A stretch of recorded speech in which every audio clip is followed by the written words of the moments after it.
Hello to this video guys ay ipapakita ko sa inyo kung paano ang pagpapalaki ng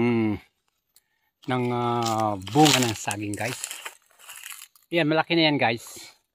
Pero may mga sistema upang papalaki mo yung saging para unsaan yung pagpadagko ba.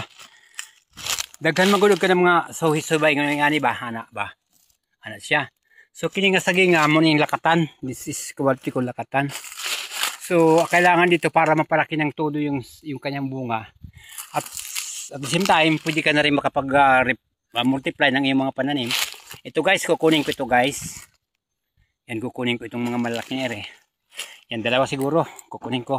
Tapos iiwan ko lang itong kuya nila. Yan, kuya. Tapos ito ba yung mga bunso? Mga bunsong kapatid nila. Yan pa yung aking piniprotos sila. Ilagay ko ng lupa para hindi siya maungki ba kung sa Tagalog ba sa Bisaya ang tanda ko.